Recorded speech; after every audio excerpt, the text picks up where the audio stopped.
नमस्कार दोस्तों, आप सभी का स्वागत है मेरे इस YouTube channel the local educator पर। और आज जो चैप्टर हम डिस्कस करने वाले हैं वो है NCERT क्लास 6 का chapter number 2 globe, latitude and longitude. तो इस चैप्टर में हम सबसे पहले जानेंगे कि ग्लोब क्या होता है। चैप्टर की हेडिंग में वो सारे टॉपिक दिए हुए हैं जो आज हम इस चैप्टर में पढ़ेंगे। तो the first thing is globe. Globe basically एक मिनिएचर फॉर्म होता है अर्थ का। जिस तरह से हम कोई टॉय शॉप में या दुकानों में जब हम जाते हैं कोई टेडी बियर लेने के लिए या कोई हाथी का मिनिएचर, कोई कुत्ता बिल्ली, जो भी हमें जानवरों के खिलौने मिलते हैं, जिस तरह से वो बड़े असली जानवर के एक मिनिएचर टॉय फॉर्म होते हैं, उसी तरह से ग्लोब जो होता है वो एक अर्थ का मिनिएचर फॉर्म है। बस डिफरेंस दोनों में ये रहता है कि जो टॉय है उसकी मेजरमेंट्स कुछ भी हो सकती हैं, मतलब उनका रेशियो कुछ भी हो सकता है, लेकिन जो ग्लोब है उसका जो ग्लोब पे जो कॉन्टिनेंट्स, कंट्रीज, ओशंस जो शो किए जाते हैं वो उनके जो ओरिजिनल साइज है ऑन अर्थ उसके रेशियो में शो किए जाते हैं। तो अब हम जानेंगे लैटिट्यूड्स क्या होता है। तो लैटिट्यूड्स बेसिकली, इस लैटिट्यूड्स जानने से पहले सबसे पहले जानना जरूरी है इक्वेटर को। तो इक्वेटर आपका होता है एक लाइन जो अर्थ को डिवाइड करती है टू इक्वल हाफ्स में। जैसे कि हम इस फोटो में देख सकते हैं, ये अर्थ है और ये जो लाइन है जो इसे बीच से डिवाइड करती है into two equal halves. The upper half is known as northern hemisphere and the southern half या lower half is known as southern hemisphere. और इक्वेटर जो होता है उसे हम मेजर करते हैं 0 डिग्री, उसे as a point of reference मानते हैं 0 डिग्री। और इसके पैरेलल्स में जितनी भी लैटिट्यूड्स होती हैं वो ऊपर और नीचे इसके पैरेलल्स में लाइन बनी होती है, जिन्हें हम पैरेलल्स ऑफ लैटिट्यूड कहते हैं। तो जो एक और चीज अब हम इसमें जो एक और चीज पढ़ने जा रहे हैं वो है, तो जो चीज हम इसमें पढ़ने जा रहे हैं वो है डिस्टेंस फ्रॉम इक्वेटर। तो इक्वेटर से आइदर साइड्स ऑफ दी पोल जो डिस्टेंस होता है, यानी नॉर्थ पोल और साउथ पोल की तरफ जो डिस्टेंस होता है वो होता है 1/4 of the circle round the earth. 1/4 of the circle round the earth. जैसे कि अर्थ, जैसे हम जानते हैं कि एक पूरे सर्कल का जो एंगल होता है वो होता है 360 डिग्री, तो उसका 1/4 अगर हम निकालेंगे तो वो इट विल बी 90 डिग्री। तो नॉर्थ पोल जो होता है वो नॉर्दर्न हेमिस्फीयर में आता है and south pole is in southern hemisphere. तो 90 डिग्री नॉर्थ लैटिट्यूड रिप्रेजेंट करता है यहाँ पे नॉर्थ पोल को, और 90 डिग्री साउथ लैटिट्यूड यहाँ पर रिप्रेजेंट करता है साउथ पोल को। उसी तरह से जिस तरह से इक्वेटर जो होता है 0 डिग्री मानते हैं, इक्वेटर से हम शुरू करते हैं अपसाइड डाउन एंगल्स निकालना या लैटिट्यूड्स को फाइंड करना। Then we have some important parallels of latitude and heat zones of the earth. तो जो लैटिट्यूड हमने भी पढ़ा उनमें इक्वेटर तो एक मोस्ट इंपॉर्टेंट लैटिट्यूड है ही, उसके अलावा 4 इंपॉर्टेंट लैटिट्यूड्स और होते हैं जिनके नाम है tropic of cancer, tropic of capricorn, arctic circle and the antarctic circle.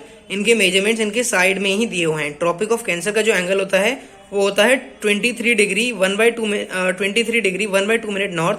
Tropic of capricorn का एंगल होता है 23 1/2 degree south. And in the same way arctic circle और एंटार्क्टिक सर्कल का जो एंगल होता है वो होता है 66 1/2 degree north and Antarctic 66 1/2 degree south. अब इन चीजों को और इन जोन्स को कि टॉरिड जोन, टेम्परेट जोन और फ्रिजिड जोन्स क्या होते हैं, किस तरह से हम इन्हें फाइंड करते हैं, उसके लिए हम इस डायग्राम से समझेंगे। और उससे पहले एक और बात, आप इस चैप्टर को समझने के बाद, इस चैप्टर को अगर आप ठीक से समझ जाएंगे तो आप किसी भी कंट्री के लोकेशन से उनका टेम्परेचर पता लगा पाएंगे। अगर आपको पता चल जाए कि कोई कंट्री या कोई कॉन्टिनेंट किस लॉन्गिट्यूड और लैटिट्यूड में है तो उससे आप उनका टेम्परेचर का अंदाजा लगा पाएंगे। वो कैसे, आइए जानते हैं। तो जैसा कि आप इस डायग्राम में देख रहे हैं, ये एक अर्थ का रिप्रेजेंटेशन बनाया गया है। तो बीच में जो लाइन क्रॉस कर रही है, बीच में जो लाइन इक्वल हाफ्स में डिवाइड कर रही है अर्थ को, दैट इज इक्वेटर 0 डिग्री। अब क्या होता है, जो 4 हमने इंपॉर्टेंट लाइन अभी पढ़े ना, tropic of cancer, capricorn and बाकी दोनों, तो यहाँ ऊपर साइड में नॉर्दर्न हेमिस्फीयर में होता है tropic of cancer which is 23 1/2 degree north, और यहाँ इधर साइड में होता है ट्रॉपिक ऑफ कैप्रिकॉर्न, और यहाँ बाकी साइड्स पे होते हैं एंटार्क्टिक सर्कल और आर्कटिक सर्कल।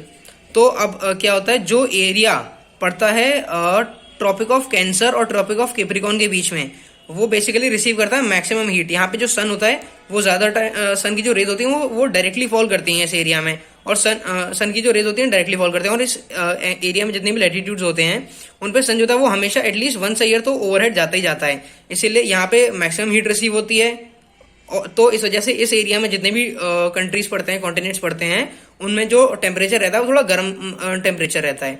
अब इसके बाद हम जानेंगे टेम्परेट जोन। तो टेम्परेट, जैसे हमने देखा टॉरिड जोन केवल एक ही है, लेकिन टेम्परेट जोन जो होते हैं वो दोनों हेमिस्फीयर्स में अलग अलग होते हैं, नॉर्दर्न हेमिस्फीयर में भी और सदर्न हेमिस्फीयर में भी। तो नॉर्दर्न हेमिस्फीयर का जो टेम्परेट जोन है वो आता है अपना ऊपर वाले फ्रिजिड जोन और ट्रॉपिक ऑफ कैंसर के बीच में, और नीचे वाला आता है नीचे वाले फ्रिजिड जोन और ट्रॉपिक ऑफ कैप्रिकॉर्न के बीच में। तो इसे नीचे वाले को हम कहते हैं सदर्न टेम्परेट जोन, ऊपर वाले को कहते देते हैं हम नॉर्दर्न टेम्परेट जोन। तो then the last one is frigid zones. तो फ्रिजिड जोन्स क्या होते हैं? बेसिकली सन जो होता है इन जगहों पे ओवर द हॉरिजॉन बहुत ही कम लाई करता है। और एक और चीज मैं आपको बताना भूल गया, वो ये है कि सन का जो एंगल होता है, सन रेस का जो एंगल होता है, वो टुवर्ड्स दी पोल्स डिक्रीज होता चले जाता है। जैसे यहाँ पे इस एरिया टॉरिड जोन वाले एरिया में मैक्सिमम हीट रिसीव होती है क्योंकि डायरेक्ट सनरेज फॉलो हो रही होती है।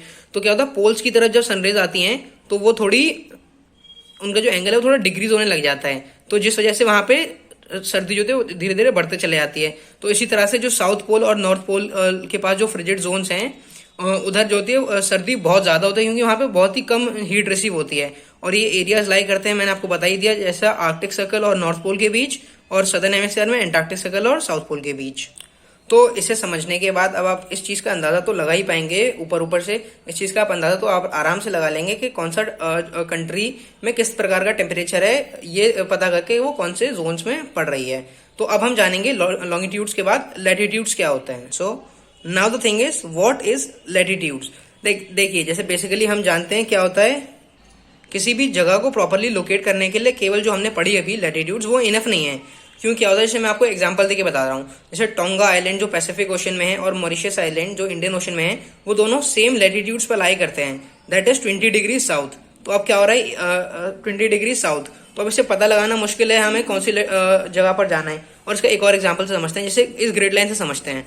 मान लीजिए आपके इस ग्रिड लाइन से समझते हैं, मान लीजिए ये वाली जो ग्रिड लाइन है बी ग्रिड लाइन, इस पे 2 पॉइंट्स हैं, यहाँ पे B2 और B4।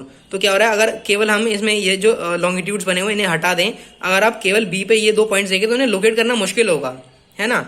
इसीलिए हम इनमें लॉन्गिट्यूड्स ड्रॉ कर देते हैं, एक एडिशनल लाइंस जो कि परपेंडिकुलर होती हैं इनके।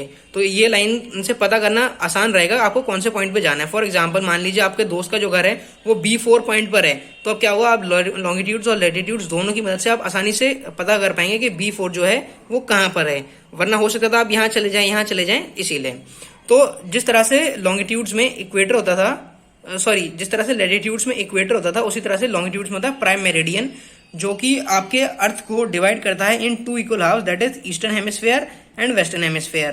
तो और जो लाइन डिवाइड करती है उसे हम कहते हैं prime meridian. Prime meridian basically एक लाइन, इमेजिनरी लाइन है जो पास करती है through the Greenwich of London. और हाँ, लॉन्गिट्यूड हम टाइम मेजरमेंट के लिए भी यूज करते हैं, हम पता लगाते हैं कि क्या टाइम हो रहा है, वो सारी चीजें। तो प्राइम मेरिडियन जो होती है वो बेसिकली पास करती है ग्रीनविच से, जहां पे ब्रिटिश रॉयल ऑब्जर्वेटरी थी, ठीक है। और ये 0 डिग्री लैटिट्यूड है, इक्वल हाफ में डिवाइड करती है, हमने आपको बता दिया। तो हम अभी मैंने कहा टाइम मेजरमेंट। तो टाइम मेजरमेंट कैसे पता लगाते हैं, जिस तरह से हम पुराने समय में सन को देख के टाइम पता लगाते थे, सन और स्टार्स के मूवमेंट्स के हिसाब से, कि सन ओवरहेड है तो दिन हो रहा होगा, नीचे जा रहा है तो रात हो रही होगी, उसी तरह से वही सेम तरीका यहाँ यूज किया गया है। लेकिन अब through out the country latitudes और लॉन्गिट्यूड्स की पोजीशन अलग अलग है, या थ्रू आउट दी वर्ल्ड अलग अलग है। तो हम किस तरह से कॉमन टाइम चलाएं, और कॉमन टाइम चलाना क्यों जरूरी है। मान लीजिए हमें कोई रेलवेज का चार्ट बनाना है या फ्लाइट्स बनानी है, तो जो टाइम होगा हर कंट्री में डिफर होगा, तो उससे काफी जो बात चीजें हैं या काफी जो डॉक्यूमेंटेड वर्क्स हैं उनमें दिक्कत आएगी। तो इसलिए एक कॉमन रेफरेंस पॉइंट मान लिया गया प्राइम मेरिडियन पे, जहां से ग्रीनविच में रॉयल ऑब्जर्वेटरी है। तो क्या होगा, जब सन मिड डे पे होगा, यानी जब एग्जैक्टली ओवरहेड होगा ग्रीनविच में, तो उसे 12 मान लिया जाएगा, उसे मान लिया जाएगा नून। और उससे प्लेसेस जो उनसे ईस्टवर्ड होंगी ग्रीनविच से, वो उनसे टाइम में आगे चल रही होंगी, विच इज अहेड। और जो प्लेसेस इन दी वेस्ट होंगी ग्रीनविच से, वो बिहाइंड चल रही होंगी। इस यहाँ पे अहेड और बिहाइंड का क्या सीन है वो हम जानेंगे अर्थ के मूवमेंट से। तो जिस तरह से हम जानते हैं कि अर्थ जो होती है वो मूव करती है फ्रॉम वेस्ट टू ईस्ट, तो सन हमें दिखाई देता है ईस्ट से वेस्ट मूव करता हुआ। अब अर्थ अगर वेस्ट से ईस्ट मूव कर रही है, तो जो सन की रेज हैं वो पहले जो ईस्ट में जगह है उधर पहले सन रेज आएंगी, और जो वेस्ट में है वो उधर बाद में आएंगी। तो सेम इसी कारण की वजह से जो प्लेसेस इन दी ईस्ट हैं वो थोड़ा आगे रहती हैं टाइम में, और जो प्लेसेस इन दी वेस्ट हैं वो थोड़ी बिहाइंड रहती हैं। अब टाइम मेजरमेंट का क्या सीन है। टाइम मेजरमेंट की बहुत ही सिंपल सी यूनिटरी मेथड से हम टाइम पता लगा सकते हैं। जैसे अर्थ जो होते हैं वो पूरे कॉमनली सर्कल कह सकते हैं जिसका एंगल होता है 360 डिग्री। तो अर्थ अपने एक्सिस पे घूमती है 360 डिग्री इन 24 आवर्स, यानी कि उसे 1 घंटे में कितना घूमेगी, 1 घंटा में वो घुमाएगी 15 डिग्री। तो 1 डिग्री घूमने में उसे कितना टाइम लग जाएगा, 1 डिग्री घूमने में अर्थ को टाइम लग जाएगा बेसिकली 4 मिनट। तो इस 4 मिनट से को और फर्दर डिवाइड करके और फर्दर कैलकुलेशन से हम पता लगा सकते हैं कि किस एरिया में क्या टाइम हो रहा है, तो उसके साथ साथ हम एक और चीज जानेंगे, जो है हर कंट्री जो होती है उन्होंने अपना एक स्टैंडर्ड टाइम बना लिया होता है। क्योंकि क्या होता है, जो इंटरनेशनल स्टैंडर्ड है टाइम का, जो कि ग्रीनविच है, वो हर कंट्री में चलाना बहुत मुश्किल होता है, क्योंकि बहुत ज़्यादा इधर लॉन्गिट्यूडनल डिफरेंस आ जाते हैं। अब जैसे अगर हम एग्जांपल देखें अपने कंट्री इंडिया के लिए ही, तो इंडिया का जो लॉन्गिट्यूडनल पोजीशन है वो है 68 डिग्री ईस्ट से लेकर 97 डिग्री ईस्ट तक। तो अब इस बीच में इधर अरुणाचल साइड में जब सन जो पहले राइज करेगा और गुजरात में बाद में राइज करेगा, तो यहाँ पे भी टाइम डिफरेंस का ऑलमोस्ट 2 आवर्स का यहाँ पे भी टाइम डिफरेंस है। तो अब कंट्री में जब हम कंट्री के अंदर विद इन द कंट्री हम चीज़ों को मैनेज करेंगे, चार्ट्स बनाएंगे, टाइम टेबल बनाएंगे, तो वो काफ़ी दिक्कत आएगी। इसलिए इंडिया में भी हमने एक कॉमन मेरिडियन मान ली, जैसे prime meridian through out the globe थी, तो इंडिया में हमने मान ली एक standard meridian which is 80 to 1/2 degree east, which is ये मेरिडियन जो हमने बना रखी है यहाँ पर, इसे हम कहते हैं इंडियन स्टैंडर्ड टाइम। तो अब through out the country India में यही टाइम चलता है। तो तब तक और इसी तरह से हम पूरे भी किसी भी देश में क्या टाइम हो रहा है वो इस तरह से पता लगा पाते हैं। तो अब हम इस तरीके से लॉन्गिट्यूडनल पोजीशन से पता लगा सकते हैं कि कोई भी कंट्री ग्रीनविच से कितना आगे है कितना पीछे है, उस बेसिक यूनिटरी मेथड की कैलकुलेशन से। So that's all for this chapter. बाकी नेक्स्ट चैप्टर की वीडियो हम ट्राई करेंगे बहुत जल्द उसे अपलोड करने का, जिससे आप उसे आसानी से समझ सकें और एग्जाम टाइम में रिवाइज कर सकें।